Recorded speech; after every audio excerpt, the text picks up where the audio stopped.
हाय मेरे प्यारे दोस्तों, कैसे हैं आप। हम उम्मीद करते हैं आप अच्छे होंगे। आपकी तैयारी बहुत अच्छी चल रही होगी। अपने घरों में रह के आप पढ़ने लिखने का काम कर रहे होंगे। दोस्तों आज हम फिर हाजिर हैं बहुत ही एक महत्वपूर्ण टॉपिक लेकर के। दोस्तों आपको ये बताने के लिए कि जवाहर नवोदय विद्यालय जो 30 अप्रैल को पेपर हुआ था, इस पेपर में ढेर सारे बच्चों ने भाग लिया और उन बच्चों को मैं अपनी तरफ से सलाम करता हूं कि जिन बच्चों ने 80+ नंबर लाए उनके लिए बड़ी बात है। दोस्तों मैं अभी बताऊंगा आपको सारी जानकारी, लेकिन सबसे बड़ी बात है जिन बच्चों ने उसमें भाग लिया उस सारे बच्चों को सलाम है, क्योंकि उनके ज़िंदगी का एक पहला पेपर ऐसा रहा होगा दोस्तों जो कि उन्होंने क्या किया होगा, OMR सीट भर करके किया होगा, या एक ऐसा एग्ज़ाम जो अपने घर से दूर किसी एक ऐसे वातावरण में उन्होंने दिया होगा जहां पर उनको पहले से कोई ऐसा अनुभव नहीं है।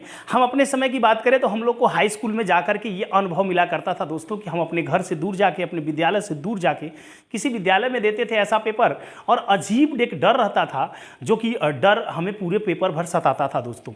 लेकिन इन बच्चों को जो छोटे छोटे नन्हे मुन्ने हैं जो 5 क्लास से निकल के आए हुए हैं दोस्तों, कितना गजब का इनका डेडिकेशन है कि ऐसे पेपर में बैठे और वैसे पेपरों में इन्होंने बहुत अच्छा परफॉर्मेंस किया है दोस्तों। मैं सच बताता हूं, मैं अभी भी कह रहा हूं, अगर ओवर एज बच्चों को इसमें न लिया जाए तो ये सारे के सारे बच्चे जो कि एक अच्छा काम करके आए हैं, 50+ या 60+ क्वेश्चन करके आए हैं, वो सारे के सारे बच्चों का एग्जाम में कन्फर्म सिलेक्शन हो जाता और वो उनके बच्चे मिल जाते जो कि वहां पर जाकर के थोड़ा वहाँ के टीचरों से मेहनत करना पड़ता उन बच्चों को पीछे।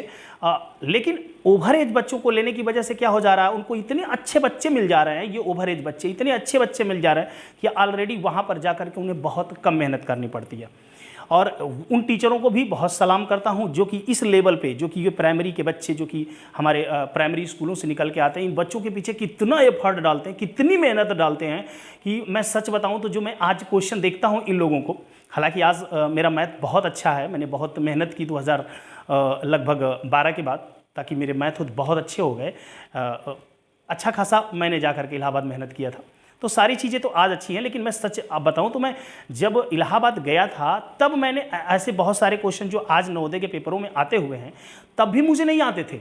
सोचिए, जब मैं हाई स्कूल कर चुका था, इंटर कर चुका था, ग्रेजुएशन कर चुका था, तब भी मुझे नहीं आते थे। आज अलग बात है कि मैं देखते ही कर लेता हूँ और हमारे बच्चे कर लेते हैं हमसे तेज। सबसे बड़ी बात तो ये है। तो उन टीचरों को भी बहुत सलाम जो कि बहुत मेहनत करके इन बच्चों को कैसे कैसे तरीक़ों से इतने आगे तक ले गए कि आज ये पेपर में 20 में 20 मैथ कर लेते हैं, जो कि बहुत टफ है। मैं यूपी टेट के बच्चों को बैठा दूं तो पूरा नहीं कर पाएंगे, अच्छे खासे बच्चे यूपी टेट के बच्चों नहीं कर पाएंगे दोस्तों उन टाइम में। लेकिन वो बच्चे करके आते हैं, लेकिन फिर भी उनका सिलेक्शन नहीं होता है, सिलेक्शन नहीं होता है। बस कारण उसका यही है कि कुछ गड़बड़ियां हैं जो कि ओवर एज के बच्चों को शामिल कर लिया जाता है, या फिर कुछ कैलकुलेशन करने के इनके जो तरीके हैं, अलग अलग मायने हैं, उनको आप उसमें शामिल कर लेते हैं, जिसकी वजह से कि जैसे कि इन्होंने कह दिया है, ऐसा मुझे लगता है कभी कभी होता होगा, इन्होंने कह दिया है कि माइनस मार्किंग नहीं है, लेकिन फिर भी अगर 72 क्वेश्चन करके कोई बच्चा 91 नंबर लाता है और वही 80 क्वेश्चन करके कोई बच्चा 93 नंबर लाता है, तो शायद 93 वाले का सिलेक्शन नहीं करते हैं, 91 वाले का सिलेक्शन कर लेते हैं। क्यों भाई, ऐसा क्यों? आपने तो लिख दिया ना कि माइनस मार्किंग नहीं होगा। माइनस मार्किंग जब नहीं होगा तो नहीं लेना चाहिए आपको। सिंपल सी बात है कि अब 80 आपने करने का चांस दिया, 80 किया वो लड़का और 93 लाया, तो 93 तो अधिक नंबर है ना, तो उसको सिलेक्शन करना चाहिए। लेकिन शायद ये 92 वाले का कर लेते हैं, ये भी एक गलत मैसेज है। लेकिन अब क्या होता है, बहुत ज़्यादा अंदर जाके बातें नहीं की जा सकती है, लेकिन कहीं ना कहीं ये जानकारी भी सही आपको मैं दे रहा हूँ। दूसरी चीज़ आगे मैं बात करता हूँ दोस्तों कि जो इस पेपर में 80+ लाए थे, जब बच्चे, जो बच्चे 80+ लाए हैं, बच्चे 80+ नंबर लाए हैं दोस्तों, ये बहुत अच्छे बच्चे हैं। मैं इनको बताऊं कि इसमें सिलेक्शन अगर नहीं हो रहा है तो बिल्कुल घबराने की बात नहीं है, इनको आगे बहुत सारे मौके मिलने वाले हैं दोस्तों। ध्यान से देखिए, जो बच्चे इस बार नवोदय देंगे पहली बार, उनके लिए भी, जो बच्चे दे चुके हैं उनके लिए भी आगे बहुत सारे मौके मिलने वाले हैं दोस्तों। उन मौकों की मैं बात करता हूं, लगातार आप ध्यान दीजिएगा। सैनिक विद्यालय की मैं बात कर रहा हूं दोस्तों। ये सैनिक विद्यालय जो ऑल इंडिया के लेवल पर होता है भारत में, ये एक अच्छा 7 का एग्जाम कराता है। आप 6 में जाएंगे, अब अपने गांव घरों में जहां पे पढ़ रहे हैं पढ़िए, आपने तैयारी बहुत अच्छी की है। 80+ नंबर लाने वाला बच्चा इसमें बहुत अच्छा यहां कर जाएगा दोस्तों, क्योंकि यहां पर जो आप करेंगे ना, बहुत ज़बरदस्त करने वाले हैं। यहां पर अगर 80% आप रिजल्ट ला देंगे ना, 80% रिजल्ट ला देंगे, कन्फर्म मानिए आपका सिलेक्शन हो जाएगा दोस्तों। और सैनिक विद्यालय के बाद यही नवोदय आपका अगले 2 साल के बाद जब आप जाएंगे कक्षा 9 में, तो ये सिलेक्शन लेता है। और मैं बताऊं दोस्तों, विद्या ज्ञान विद्या ज्ञान जो कि बहुत ही अच्छी एक संस्था है जो कि अच्छा काम कर रही है बच्चों के ऊपर, और यहाँ पर भी +7 का पेपर दे सकते हैं। और यही नहीं दोस्तों, CHS में भी आप कक्षा 7 के लिए पेपर दे सकते हैं दोस्तों। तो ये रही कुछ जानकारियाँ आपको।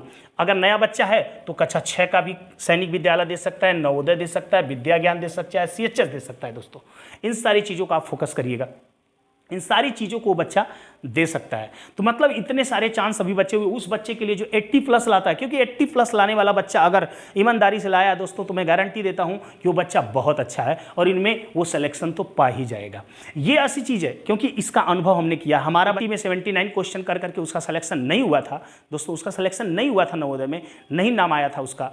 लेकिन वही बच्चा जब सैनिक विद्यालय में देने गया तो वहाँ के जहाँ की मैनपुरी से दिया था, वहाँ पर वो बच्चा अंडर 3 में आया था दोस्तों, अंडर 3 में, मतलब ऊपर से तीसरे स्थान पे था वो बच्चा।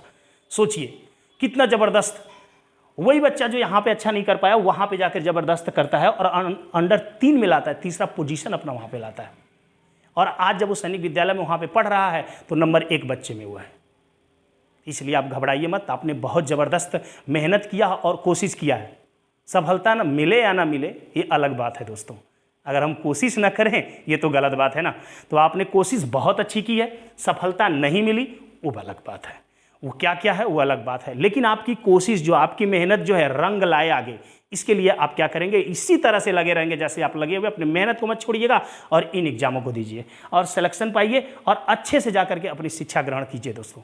तो मैं आपकी मेहनत को और आपके इस लगन को सलाम करते हुए आगे आप लगे रहें, इसके लिए आपको मैं बहुत ढेर सारी शुभकामनाएं अपने तरफ से देता हूं। आप अपनी पढ़ाई बिल्कुल ना वहां से डिस्ट्रैक्ट होकें, बिल्कुल लगे रहिए। मेरिट जो जाएगी नवोदय की ज़्यादा जाती है दोस्तों, उसका कारण यही है ओवरेज।